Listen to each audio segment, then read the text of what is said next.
Hi, so today I want to share a couple of stories from my life that have been important lessons for me and I think you may like and benefit from. Okay, so the first one is an early story from my mission. So this was in 1989.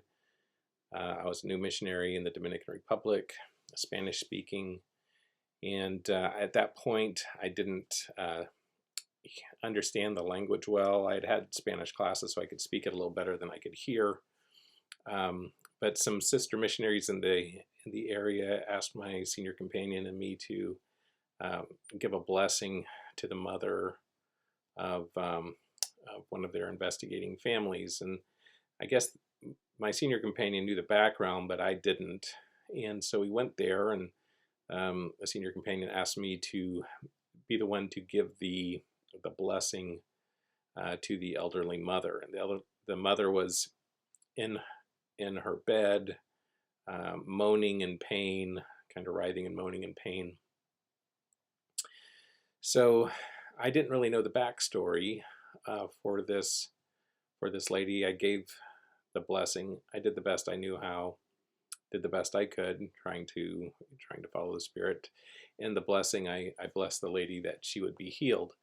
And when I did that, there was a little bit of a gasp, and I didn't realize. But anyway, I finished the blessing. I didn't realize that the woman had a terminal illness. They knew that it was terminal. They knew she was dying, and really they just asked for a blessing of comfort because of the pain that she was experiencing. I didn't know that that's what the the intent and the goal was. Um, well, anyway, the after the blessing, the family got what they wanted, which is that after the blessing, the mother did calm down and relax and fell asleep. She did pass away shortly thereafter, within days, I believe it was. But it was a good lesson for me of the to understand that background information, having better information, can be essential for having better inspiration, as President Nelson says, or as I would say here, it's important to have better information to have clearer inspiration and better decision making. Because when we don't know um, and don't correctly understand what's going on and the background facts of what we're doing, and we can be mistaken about what God wants us to do. So that's been something through that I've remembered, and at times it comes back to me throughout my life, the importance there is of having good information to be able to make good decisions.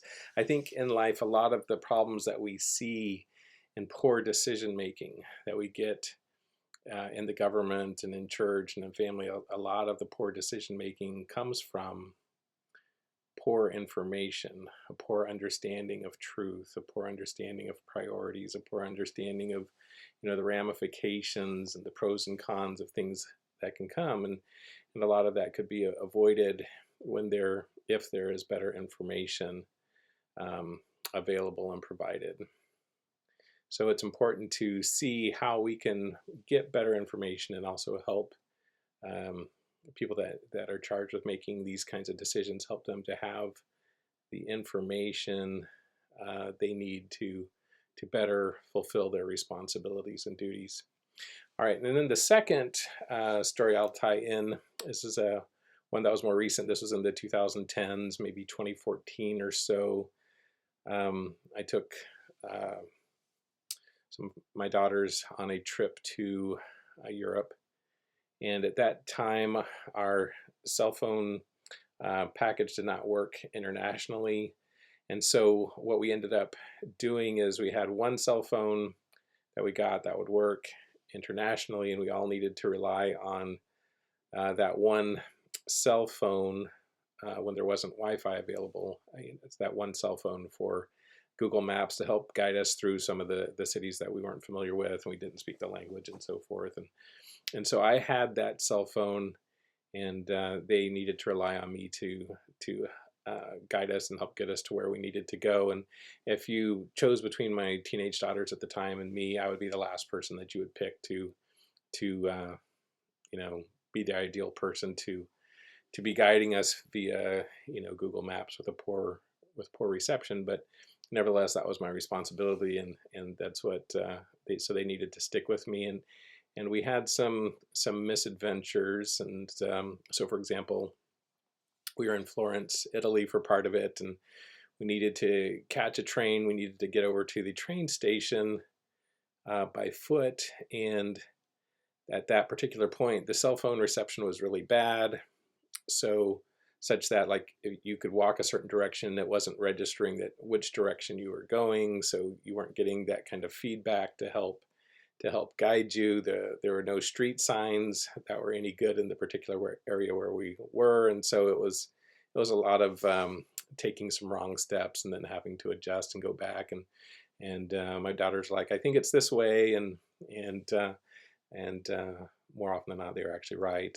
But they had to stick with me, because the only way that we were all going to get to where we needed to go safely all together was if they stuck with me, even though I'm doing the best I could, but sometimes with delayed or unclear information. And so and we got eventually to where we needed to go. So that's another aspect, and those two stories together kind of helped me in dealing with situations, for example, with whether it's in church leadership or families or whatever, and you have leaders who are tasked with a responsibility to make a decision that need to be followed, and sometimes maybe they don't have the best information. Sometimes maybe they they have flaws or take a wrong step, but it brought home the critical and essential need to stay together, to stay in the boat, if we're all going to get to where we need to go. And so let me ask the question, so how can we better sustain our leaders to help them in fulfilling the responsibilities that they have? And for me, I look at the golden rule. I think, do unto others as you would have others do unto you. So I put myself in their shoes, and if I were a leader, what would I want? And then it becomes more clear to me, because I would want people to give me their insights and information, and help to make sure that I'm aware of all the pros and cons and ramifications and pluses and minuses, the insights that they have, so that that'll help me to then make a better decision. But at the same time, then once I make a decision, I see how important it is that they don't turn away and then leave, or cause other people to leave and undermine undermine the desire or ability of others to continue to stick together, and get to where we need to go. So that's the two sides of it. One, I think it's okay and good to do the best we can to help support our leaders, just like Moses when he was on the mountain, and Joshua and the other one help holding his arms up. I think it's important to help sustain our leaders, recognizing that they do have flaws, they do have frailties, they're not perfect, they don't have all the information. So if there are things that we can do to help them to better do their job, I think generally that's a good thing.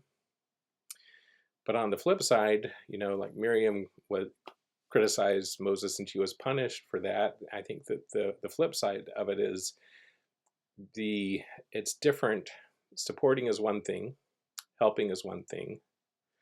Then the criticizing and undermining, which is what Miriam did when she was criticizing Moses, and Miriam was punished for that. That's the part that then kind of leads away, and once a decision has been made. So that's sort of the balance that I see, and that I think is the right balance. But I'd be interested in your thoughts too.